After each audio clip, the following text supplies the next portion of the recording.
Bismillahirrahmanirrahim. Assalamualaikum warahmatullahi wabarakatuh.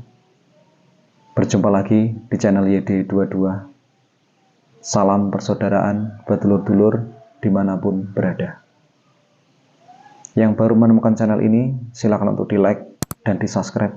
Yang sudah subscribe ke channel ini, saya ucapkan banyak terima kasih. Buat dulur-dulur dimanapun berada, pada kesempatan ini, saya sebagai narasumber di channel YD22 akan memberikan sebuah pengalaman saya, itu tentang melatih panca indera atau melatih pernapasan. Untuk melatih ketajaman indera, untuk melatih ketajaman rasa, memang kita harus pernapasan di tempat yang wingit. Tidak pernapasan di dalam rumah terus. Kenapa? Karena energi di dalam rumah sama di tempat yang wingit itu berbeda.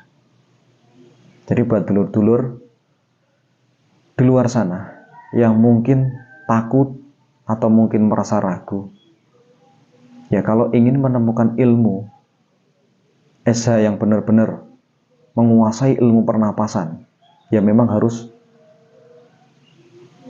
menjalani, harus benar-benar ngelakoni pernapasan, ngelatih secara benar-benar. Artinya benar-benar itu niatnya tidak setengah-setengah, memang harus bulat niatnya.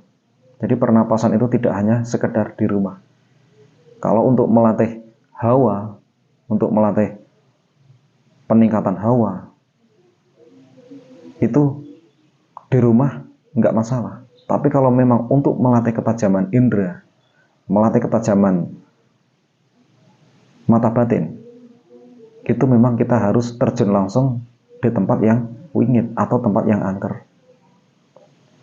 Karena ini adalah pengalaman saya. Jadi pengalaman ini sengaja saya sampaikan itu untuk motivasi buat dulur-dulur di luar sana. Makanya pernapasan itu jangan merasa takut.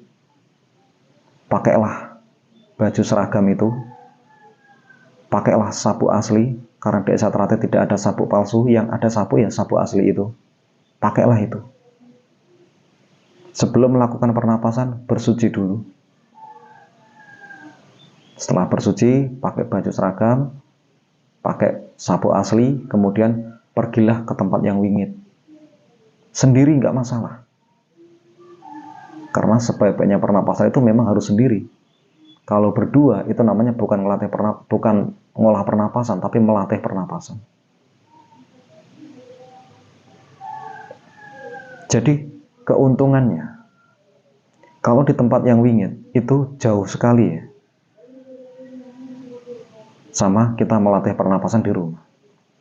Kalau untuk melatih ketajaman batin, melatih panca indera atau bisa dikatakan indera keenam, itu memang kita harus terjun langsung ke tempat yang wingit.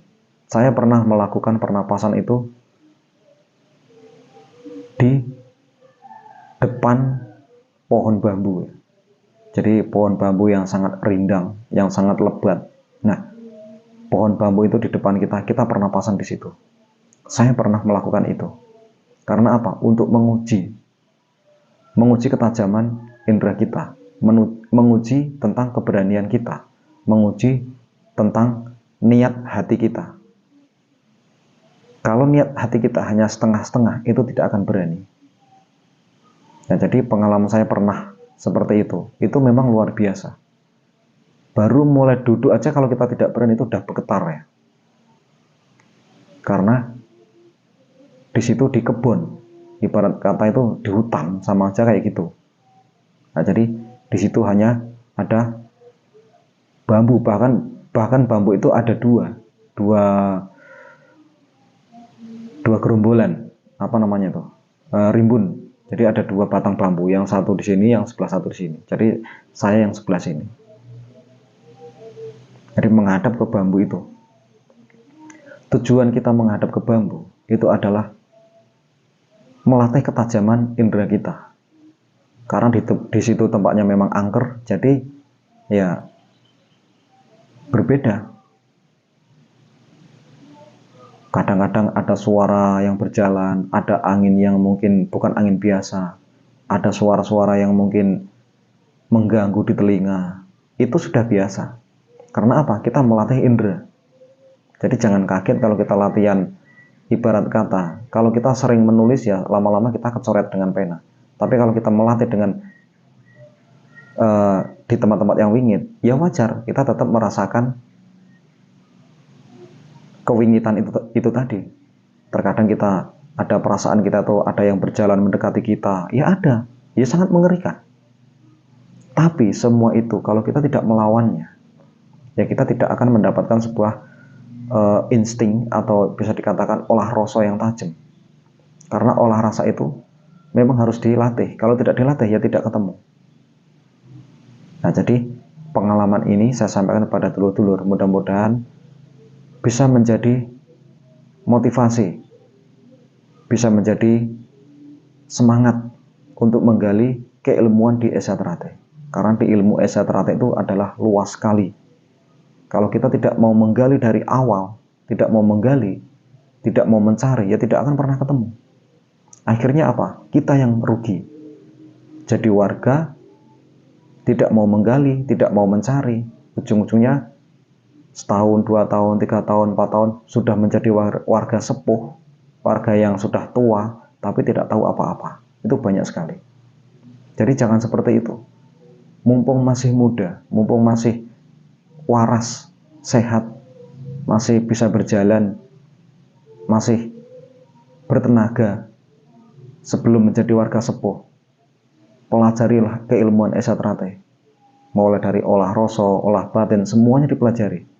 Karena apa? Untuk bekal kemudian kita tua nanti. Ketika sudah disebut kita sebagai warga sepuh, itu artinya kita mempunyai sebuah pengalaman yang banyak, sebuah wawasan yang tinggi. Jadi tidak cubluk. Itu yang sangat diperhatikan. Jadi ada warga yang sudah sepuh tidak tahu apa-apa, ya ada banyak.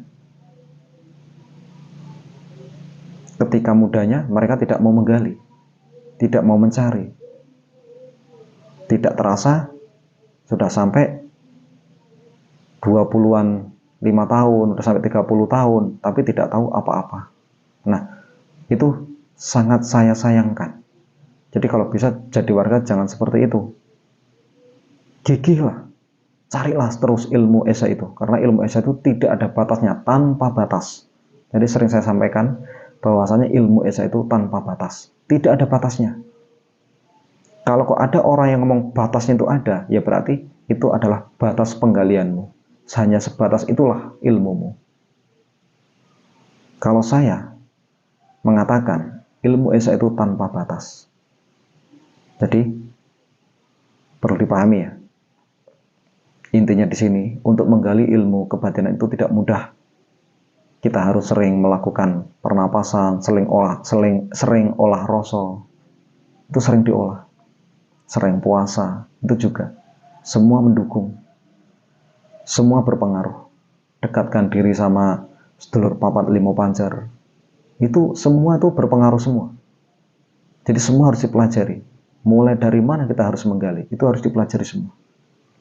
Jadi mudah-mudahan apa yang saya sampaikan ini bisa bermanfaat ya. Intinya di sini saya bukan menggurui, namun hanya untuk menambah sebuah pengalaman, wawasan juga pengetahuan.